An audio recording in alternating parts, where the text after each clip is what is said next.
Hi, it's Aaron here from Mayfair Plumbing in Adelaide, South Australia. Today I'm just doing a short little video on the new Billi Alpine Sparkling chilled water unit. So as you'll see here, we've got the nice neat little chrome faucet that sits above the bench, and on the right hand side we dispense the chilled filtered water, and on the left we do the chilled filtered sparkling water. That's all pretty simple and straightforward to use. Then we'll take you below the bench here. Now inside this cupboard you'll see there's still plenty of room, even though we've got the Billi Alpine Sparkling water unit sitting in the cupboard. You'll see here on the front there's a thermostat control, and we've got this one set at about 2.5, and that still comes out at quite a cool temperature without having to be up at 6 or 7, which may consume a little bit more power. You'll see we've got the max and minimum fill line here on this tube, and that's set right in the range that Billi suggests it needs to be to get the optimum service from this unit. You'll also see back here in the cupboard there's a little flow regulator, a device here that Billi supply with the unit, and that just allows you to adjust the flow coming out of the faucet when you demand water from it. You'll also see here in the cupboard we have the Billi replacement filter.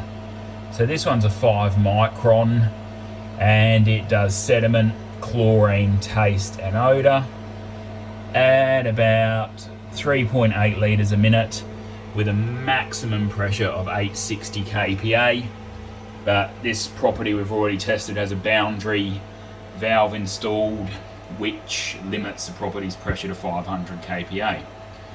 So in the middle here you'll see this little CO2 canister with the Harris regulator installed on it, and what that does is it supplies the carbonation to the Billi unit to enable you to get the sparkling water.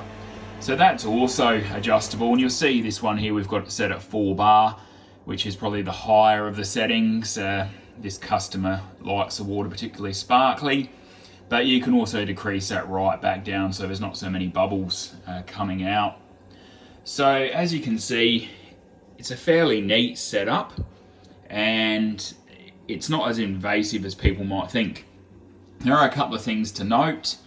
That the Billi water filter, which you'll just show you one more shot of, does require replacing regularly depending on usage, maybe once every 8 to 12 months. And then also your CO2 canister is going to need swapping over as well, and that's going to depend on your use as well. But you'll certainly notice that when you depress the sparkling water lever and you're no longer getting that carbonation, well, that's an indication that your CO2 canister is empty. But as a guide, we suggest that when you're getting either the CO2 canister or the water filter replaced, you do both at the same time. Just saves you 2 call outs, but also the convenience of knowing that you're going to have both things working at once. So if you need any assistance with any of your Billi water filtration products, whether it's boiling, chilled or just ambient, call Mayfair Plumbing. We're local in Adelaide, and we do all areas including the Adelaide Hills of South Australia. You can reach us on 0429 361 819.